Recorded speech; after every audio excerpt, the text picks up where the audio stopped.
Welcome to the bonus series episodes for The Future is Socialist that's going to be posted on Patreon, but I'm going to give this first episode away for free. We're going to be discussing The 48 Laws of Power by Robert Greene. This is a new series that I'm going to be doing for the Patreon community. All right, and we're going to start with the preface. The feeling of having no power over people and events is generally unbearable to us. When we feel helpless, we feel miserable. No one wants less power. Everyone wants more.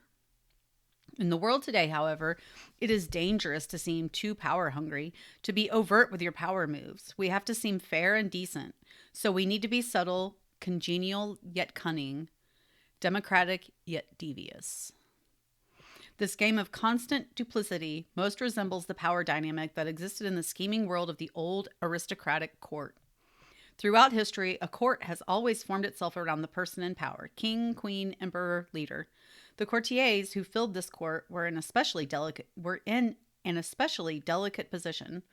They had to serve their masters, but if they seemed to fawn, if they curried favor too obviously, the other courtiers around them would notice and would act against them. Attempts to win the master's favor then had to be subtle, and even skilled courtiers capable of much subtlety still had to protect themselves from their fellow courtiers, who at all moments were scheming to push them aside. Meanwhile, the court was supposed to represent the height of civilization and refinement. Violent or overt power moves were frowned upon. Courtiers would work silently and secretly against any among them who used force. This was the courtier's dilemma. While appearing the very paragon of elegance, they had to outwit and thwart their own opponents in the subtlest of ways. The successful courtier learned over time to make all of his moves indirect. If he stabbed an opponent in the back, it was with a velvet glove on his hand and the sweetest of smiles on his face. Instead of using coercion or outright treachery, the perfect courtier got his way through seduction, charm, deception, and subtle strategy, always planning several moves ahead. Life in the court was a never-ending game that required constant vigilance and tactical thinking. It was civilized war. Today we face a peculiarly similar paradox to that of the courtier. Everything must appear civilized, decent, democratic, and fair. But if we play by those rules too strictly, if we take them too literally, we are crushed by those around us who are not so foolish. As the great Renaissance diplomat and courtier Niccolo Machiavelli wrote, any man who tries to be good all the time is bound to come to ruin among the great number who are not good. The court imagined itself the pinnacle of refinement, but underneath its glittering surface, a cauldron of dark emotions. Greed, envy, lust, hatred boiled and simmered. Our world today similarly imagines itself the pinnacle of fairness, yet the same ugly emotions still stir within us, as they have forever. The game is the same. Outwardly, you must seem to respect the niceties, but inwardly, unless you are a fool, you learn quickly to be prudent and to do as Napoleon advised. Place your iron hand inside a velvet glove. If, like the courtier of times gone by, you can master the arts of indirection, learning to seduce, charm, deceive, and subtly outmaneuver your opponents, you will attain the heights of power. You will be able to make people bend to your will without their realizing what you have done. And if they do not realize what you have done, they will neither resent nor resist you. To some people, the notion of consciously playing power games, no matter how indirect, seems evil, asocial, a relic of the past. They believe they can opt out of the game by behaving in ways that have nothing to do with power. You must beware of such people, for while they express such opinions outwardly, they are often among the most adept players at power. They utilize strategies that cleverly disguise the nature of the manipulation involved. These types, for example, will often display their weakness and lack of power as a kind of moral virtue. But true powerlessness, without any motive of self-interest, would not publicize its weakness to gain sympathy or respect. Making a show of one's weakness is actually a very effective strategy, subtle and deceptive in the game of power. See Law 22, the surrender tactic. Another strategy of the supposed non-player is to demand equality in every area of life. Everyone must be treated alike, whatever their status and strength. But if, to avoid the taint of power, you attempt to treat everyone equally and fairly, you will confront the problem that some people do certain things better than others. Treating everyone equally means ignoring their differences, elevating the less skillful, and suppressing those who excel. Again, many of those who behave this way are actually deploying another power strategy, redistributing people's rewards in a way that they determine. Yet another way of avoiding the game would be perfect honesty and straightforwardness, since one of the main techniques of those who seek power is deceit and secrecy. But being perfectly honest will inevitably hurt and insult a great many people, some of whom will choose to injure you in return. No one will see your honest statement as completely objective and free of some personal motivation. And they will be right. In truth, the use of honesty is indeed a power strategy intended to convince people of one's noble, good-hearted, selfless character. It is a form of persuasion, even a subtle form of coercion. Courts are, unquestionably, the seats of politeness and good breeding. Were they not so, they would be the seats of slaughter and desolation. Those who now smile upon an embrace would affront and stab each other if manners did not interpose. Lord Chesterfield, 1694 to 1773. There is nothing very odd about lambs disliking birds of prey, but there is no reason for holding it against large birds of prey that they carry off lambs. And when the lambs whisper among themselves, "These birds of prey are evil, and does this not give us the right to say whatever is the opposite of a bird or prey must be good?" There is nothing intrinsically wrong with such an argument, though the birds of prey will look somewhat quizzically and say, "We have nothing against these good lambs. In fact, we love them. Nothing tastes better than a tender lamb." Friedrich Nietzsche, 1844 to 1900.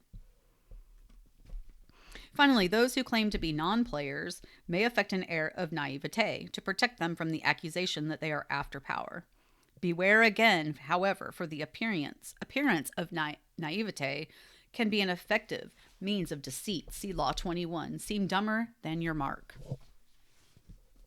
And even genuine naivete is not free from the snares of power. Children may be naive in many ways, but they often act from an elemental need to gain control over those around them. Children suffer greatly from feeling powerless in the adult world, and they use any means available to get their way. Genuinely innocent people may still be playing for power and are often horribly effective at the game, since they are not hindered by reflection. Once again, those who make a show or display of innocence are the least innocent of all. You can recognize these supposed non-players by the way they flaunt their moral qualities, their piety, their exquisite sense of justice. But since all of us hunger for power, and almost all of our actions are aimed at gaining it, the non-players are merely throwing dust in our eyes, distracting us from their power plays with their air of moral superiority.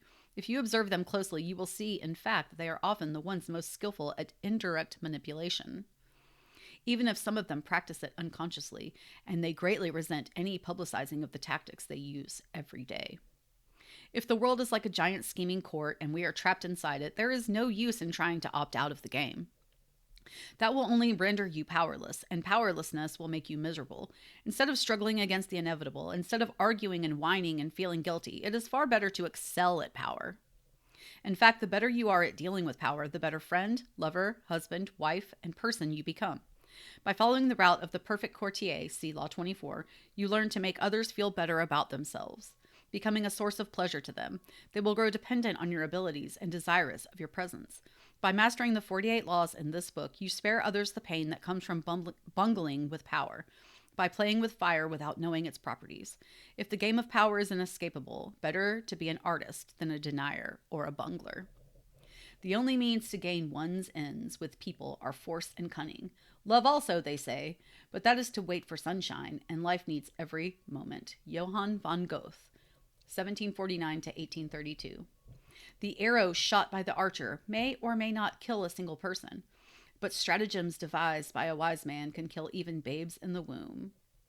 Kautilya, Indian philosopher, 3rd century BC. Learning the game of power requires a certain way of looking at the world, a shifting of perspective. It takes effort and years of practice, for much of the game may not come naturally. Certain basic skills are required, and once you master these skills, you will be able to apply the laws of power more easily. The most important of these skills, and power's crucial foundation, is the ability to master your emotions. An emotional response to a situation is the single greatest barrier to power, a mistake that will cost you a lot more than any temporary satisfaction you might gain from by expressing your feelings. Emotions cloud reason, and if you cannot see the situation clearly, you cannot prepare for and respond to it with any degree of control. Even Buddhists talk about this, learning to control your emotions. Anger is the most destructive of your emotional responses, for it clouds your vision the most. It also has a ripple effect that invariably makes situations less controllable and heightens your enemy's resolve. If you are trying to destroy an enemy who has hurt you, far better to keep him off guard by feigning friendliness than showing your anger. Love and affection are also potentially destructive in that they blind you to the often self-serving interests of those whom you least suspect of playing a power game. You cannot repress anger or love or avoid feeling them, and you should not try. But you should be careful about how you express them, and most important, they should never influence your plans and strategies in any way. Related to mastering your emotions is the ability to distance yourself from the present moment and think objectively about the past and future. Like Janus, the double-faced Roman deity and guardian of all gates and doorways, you must be able to look in both directions at once, the better to handle danger from wherever it comes. Such is the face you must create for yourself, one face looking continuously to the future and the other to the past. For the future, the motto is, no days unalert. Nothing should catch you by surprise because you are constantly imagining problems before they arise. Instead of spending your time dreaming of your plan's happy ending, you must work on calculating every possible permutation and pitfall that might emerge in it. The further you see, the more steps ahead you plan, the more powerful you become.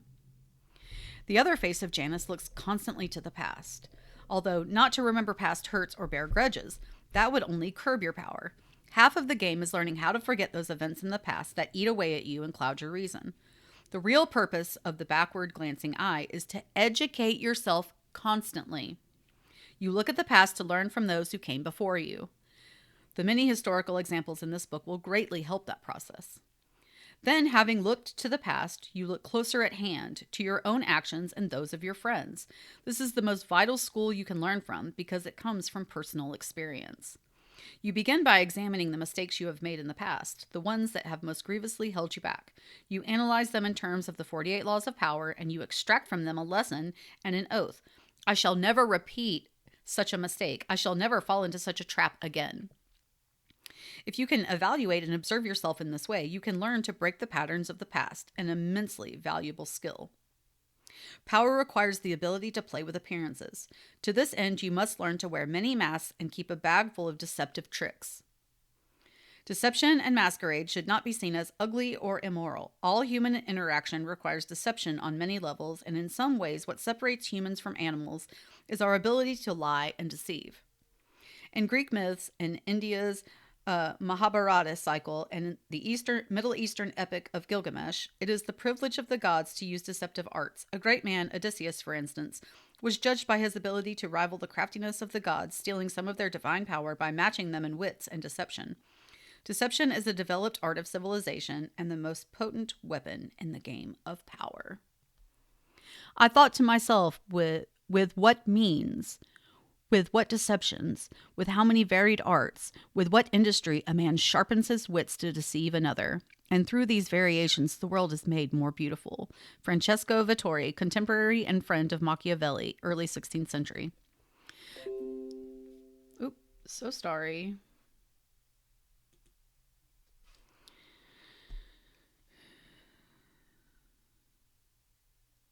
There are no principles, there are only events. There is no good and bad, there are only circumstances. The superior man espouses events and circumstances in order to guide them. If there were principles and fixed laws, nations would not change them as we change our shirts, and a man cannot be expected to be wiser than an entire nation. Honoré de Balzac, 1799 to 1850.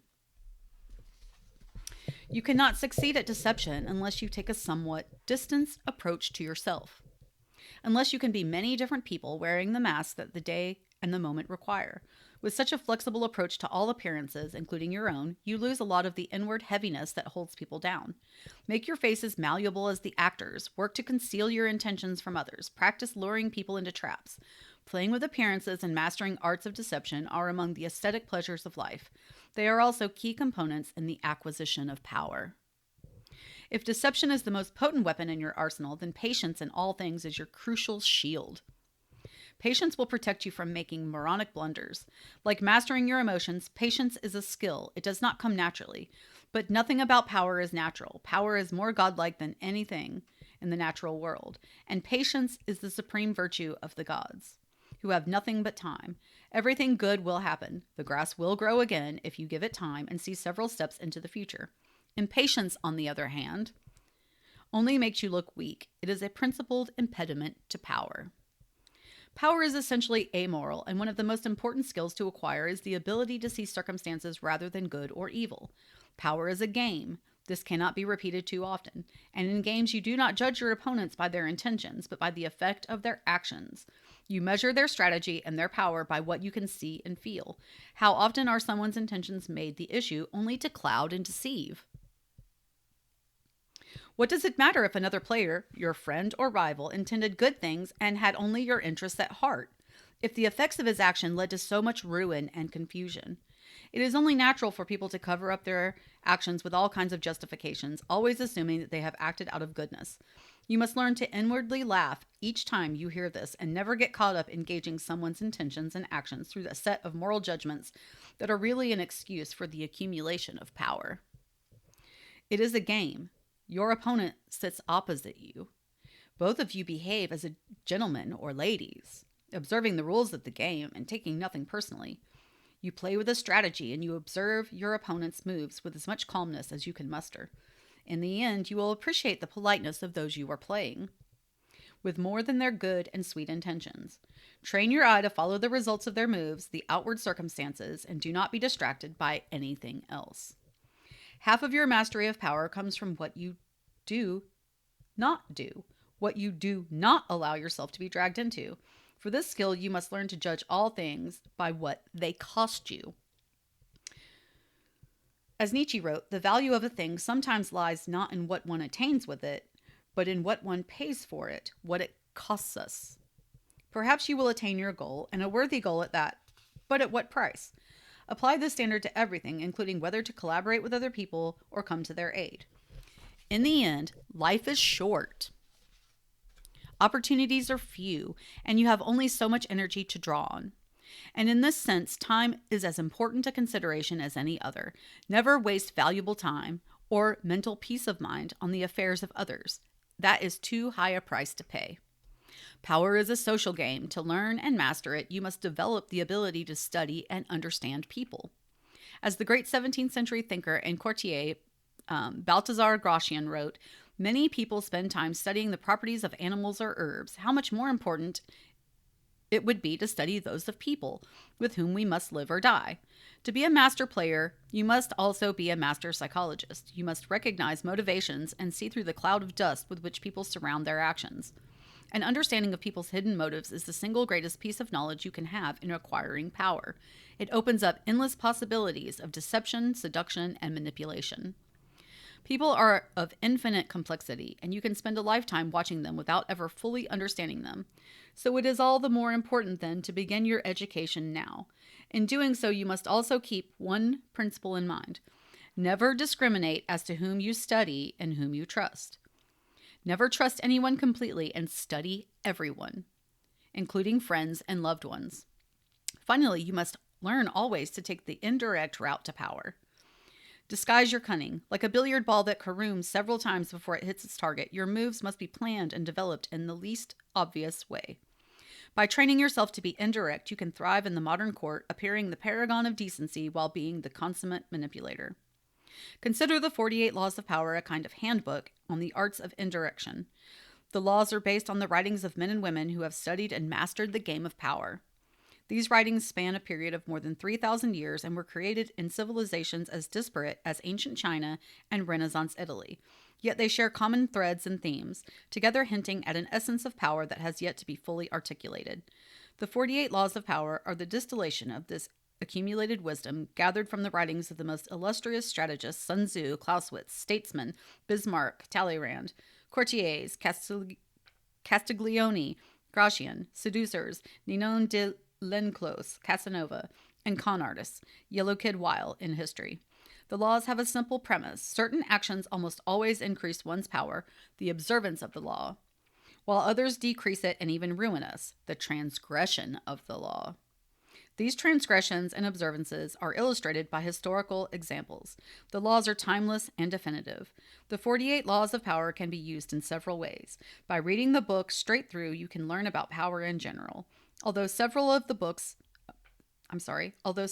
laws may seem not to pertain directly to your life, in time you will probably find that all of them have some application. And in fact they are interrelated.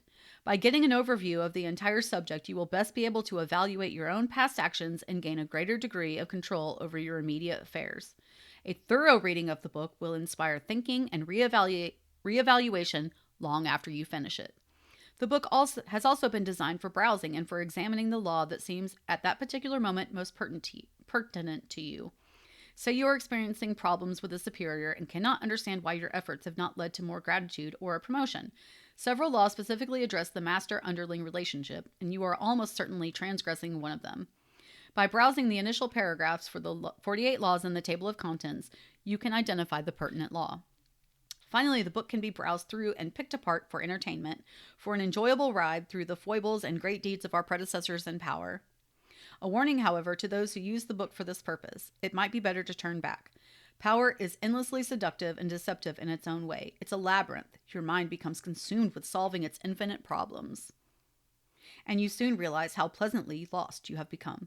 In other words, it becomes the most amusing by taking it seriously. Do not be frivolous with such a critical matter. The gods of power frown on the frivolous. They give ultimate satisfaction only to those who study and reflect, and punish those who skim the surfaces looking for a good time. Any man who tries to be good all the time is bound to come to ruin among the great number who are not good.